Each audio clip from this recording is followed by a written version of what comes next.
Another installment of Most Satisfying Pocket Knives. This is the very much steampunk approved Rike M3.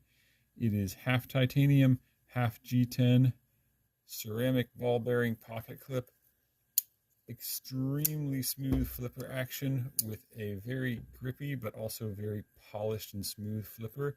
It has two wrenches. This is a 7/32 wrench and a 3/8 wrench. This also makes one heck of a bottle opener, and it's a wave function to open it out of your pocket.